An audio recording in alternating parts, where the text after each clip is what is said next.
ఓం నమః శివాయ. ఓం నమో నారాయణాయ. కర్మ నివారణ, నరదృష్టి నివారణ, సంచిత ప్రారబ్ధ ఆగమిక కర్మ నివారణ, తులాభార కాల భైరవాయ నమో నమః.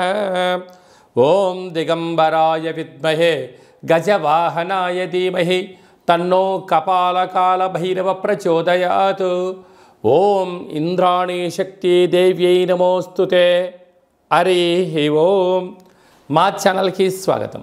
చూస్తున్న వీక్షకులకు, ప్రేక్షకులకు, ప్రియ కాళ భైరవ భగవద్బంధులకి స్వాగతం పలుకుతూ, మమ్మల్ని ఎంతగానో ఆదరిస్తూ ఉండబడినటువంటి ప్రియ సోదర సోదరీమణులకు అందరిపైనను, సనాతన ధర్మ సంరక్షకులకు, జ్యోతిష్య అభిమానులకు అందరికీ కూడా స్వాగతం పలుకుతూ, ఆదివారం అమావాస్య పుష్యమి నక్షత్ర సందర్భంగా అందరికీ నిండు నూరేళ్ల ఆయురారోగ్యాలను ప్రసాదించాలని శ్రీ కాళీ సమేత కాళభైరవ స్వామిని వేడుకుందాం.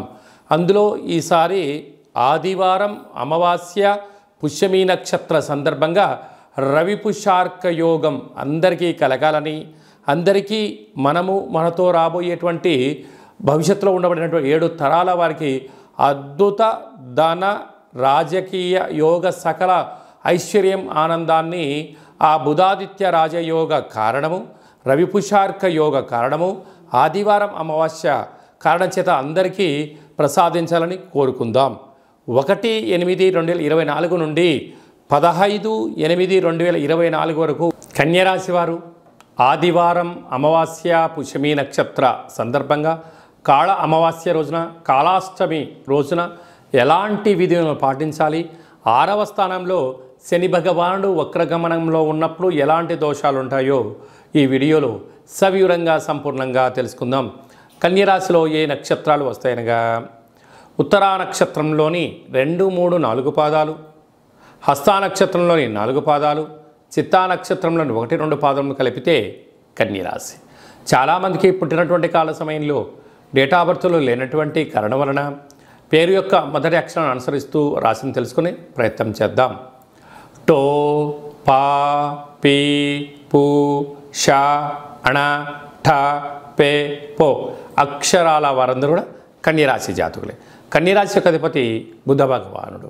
వీరికి రాశిలోనే కేతు సంచార స్థితి ఉండడం, 6వ స్థానంలో శని భగవానుడు కుంభరాశిలో వక్రగమన ప్రయాణం అవ్వడం వలన విశేషంగా రుణ సమస్యలు, రోగ సమస్యలు, శత్రు సమస్యలు పొంచి ఉండినను నూతనంగా వివాహమైన దంపతులకు పుత్ర పుత్రిక సంతాన యోగము, తల్లిదండ్రుల నుంచి ఆస్తులు చరాస్తులు, మీరు ఎదుగుదలకు మీ తల్లిదండ్రుల నుంచి, బంధువుల నుండి, మిత్రుల నుంచి అనేక రకాలమైనటువంటి ధన సంపద మీ సొంతం కాబోతుందని చెప్పి గమనించాలి.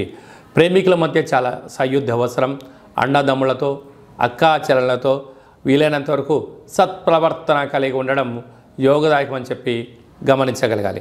అలాగనే భాగ్యస్థానంలో కుజగురు సంచార స్థితి ఉండడం వలన వీలైనంత వరకు భార్యతో కానీ, భర్తతో కానీ పార్ట్నర్షిప్ వ్యవహార కార్యక్రమాలు చేసేవారందరితో కూడా ఎంతో సమన్వయం అవసరం. ఎదుటి వ్యక్తులు ఏదైనా చెప్తూ ఉంటే వినే ప్రయత్నం చేయండి, తెలుసుకునే ప్రయత్నం చేయండి. తొందరపాటు నిర్ణయాలకు ఇది సరైన సమయం కాదు అని చెప్పి మీరు గమనించగలగాలి. కనుక పార్ట్నర్షిప్తో కానీ, బంధువులతో కానీ, సమాజంలో కానీ సమావేశాల ఎందుకు కూడా దూకుడుతనము మంచిది కాదు. తొందరపాటు నిర్ణయం సమయం. భగవంతుడు మీకు ఏది ఇవ్వాలో అది ఇవ్వడం జరుగుతుంది. కనుక లేని దాని గురించి ఆలోచించేదానికన్నా ఉండబడిన దానితో మీరు తృప్తి చెందగలిగితే కన్యరాశి వారికి ఇంతకు మించి అదృష్టం లేదు అని చెప్పి గమనించాలి. కనుక తెల్ల జిల్లేడు వృక్షం దగ్గర దీపం పెట్టడం, తెల్ల జిల్లేడు యొక్క వృక్షాన్ని వేరు తెచ్చి సింధూరాన్ని పూసి పూజామందిరంలో ఉంచుకొని తాంత్రిక శ్రీ లక్ష్మీ వరసిద్ధి మహాగణపతి స్వామి యొక్క పూజను చేసుకోవడం, కాళభైరవ స్వామి యొక్క పూజలో పాల్గొనడం వలన కష్టాలన్నీ తొలగిపోయి ఐశ్వర్యం ఆనందం మీ సొంతం అవుతుందని చెప్పి గమనించాలి. స్వయం వృత్తులు, సేవారంగాలు, వ్యాపారాలు, హోటల్ వ్యాపారాలు, కర్రీ బిజినెస్లు, అలాగనే రియల్ ఎస్టేట్ రంగాలు, గృహ భవన నిర్మాణ కార్యక్రమాలు చేసేటువంటి వారు, అనేకమైన మార్కెటింగ్ రంగంలో ఉండబడిన వారందరికీ చాలా మంచి కాలము అని చెప్పి గమనించాలి. 4వ తారీఖు 8వ నెల 2024 సంవత్సరంలో ఆషాఢమాస బహుళపక్ష ఆదివారము అమావాస్య పుష్యమీ నక్షత్ర సందర్భంగా చాలా మహోన్నతమైన పర్వకాలం అని చెప్పి గమనించాలి. ఆదివారం అమావాస్య వస్తేనే అందరికీ పెద్ద పండగ. అందులో పుష్యమీ నక్షత్రంతో కూడుకున్నటువంటి అమావాస్య కావడం వలన మనకు బహిర్ ప్రాంతాలలో వ్యవసాయ క్షేత్రాల్లో తెల్ల జిల్లేడు వృక్ష ఉండడం జరుగుతూ ఉంటుంది. ఏపుగా పెరిగినటువంటి వృక్ష దేవత కింద శ్వేతార్క వరసిద్ధి మహాగణపతి స్వామివారు వృక్ష రూపంలో ఉండడం జరుగుతుంటుంది. ఆ గణపతి స్వామివారిని తెచ్చుకొని గృహంలో ఉంచుకున్నట్లయితే మనకు భావి తరాలకు 7 తరాల వారికి అద్భుతమైన ఆనంద యోగం, అమృత యోగం, ధనయోగం, రాజకీయ యోగం కలుగుతుందని చెప్పి గమనించాలి.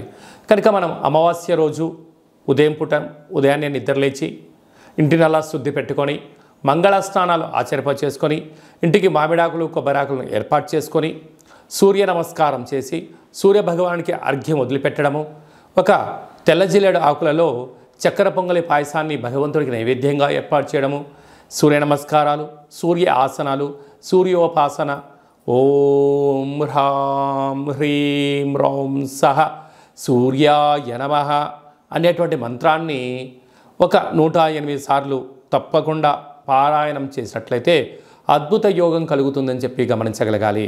అలాగనే మధ్యాహ్నం పూట గతించినటువంటి పెద్దవారి పేరు పైన నువ్వులు, దర్భలు, నీళ్ళను వదిలిపెట్టడం, పక్షిరాజవారైనటువంటి కాకిరాజు వారికి ఆహారాన్ని ఏర్పాటు చేయడం, గతించిన వారి పేరు పైన సునకపు మహారాజులకు ఆహారం ఏర్పాటు చేయడం, దేవాలయంలో బ్రాహ్మణుడికి స్వయంపాక దానాన్ని ఏర్పాటు చేయడం వలన గతించినటువంటి వారి యొక్క పితృదేవతల యొక్క ఆశీస్సులు ఉంటాయని చెప్పి గమనించాలి. సాయం సంధ్య కాగానే సాయంత్రం 4:30 నుండి 6 గంటల వరకు రాహుకాల సమయం ఉంటుంది కనుక ఇంట్లో ఒక అష్టదళ పద్మాన్ని వేసుకొని నిమ్మకాయలతో దీపాన్ని వెలిగించడము, విష్ణు సహస్రనామ పారాయణం కానీ లలిత సహస్రనామ పారాయణం చేయడం వలన ఇంటిలో రాహుకాలంలో చేసే పూజ ఫలిత ప్రభావం వలన నరదృష్టి, శత్రు ప్రభావాలు తొలగిపోతాయి. చీకటి పడ్డాక లేకుంటే ఉదయం కానీ ఇంటికి ఒక ఎర్రటి గుమ్మడికాయను దిష్టి తీసి పలగొట్టడం, దారం కలిగిన నిమ్మకాయని కట్ చేసి గడపకు ఇటువైపు అటువైపు పెట్టడం, కార్లను, ఫ్యాక్టరీలను, కర్మాగారాలను శుద్ధి పెట్టుకొని సాంబ్రాణితో ధూపం వేయడం వలన ప్రశాంతత కలుగుతుందని జరుగుతుంది.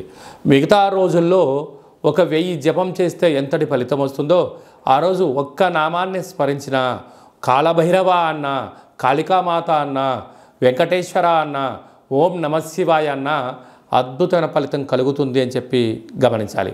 ఆ రోజు చేసే పూజ, ఆ రోజు చేసే దీక్ష, ఆ రోజు ఉండబడిన మౌనము మనకెంతో ఐశ్వర్యాన్ని, ఆనందాన్ని మనకు కలిగిస్తుందని చెప్పి గమనించగలగాలి. అదే కాకుండా ఆ యొక్క అమావాస్యను కాళ అమావాస్య అంటారు.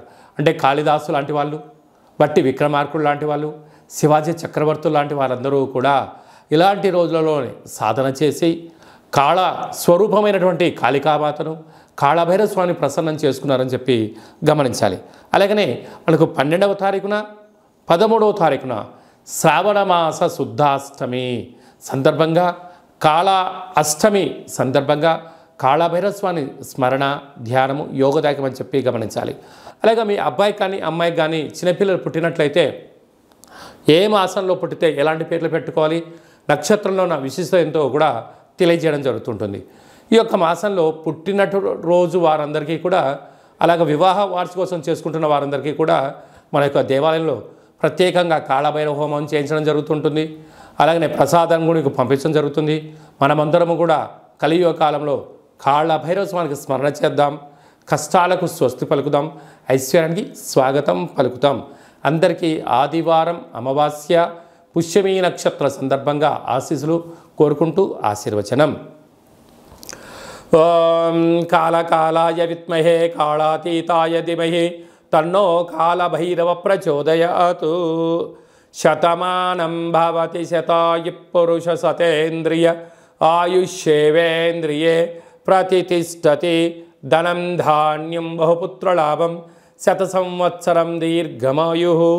సర్వే జనా సుఖినో భవంతు, లోకా సమస్తా సుఖినో భవంతు. సర్వం కాళభైరవ దేవతార్పణమస్తు. ఈ వీడియో మీకు నచ్చినట్టయితే లైక్ చేయండి, షేర్ చేయండి, మా ఛానల్ని సబ్స్క్రైబ్ చేసుకోండి. అందరికన్నా ముందుగా మీ యొక్క వ్యక్తిగత జాతకం తెలుసుకోవాలనుకుంటున్నారా?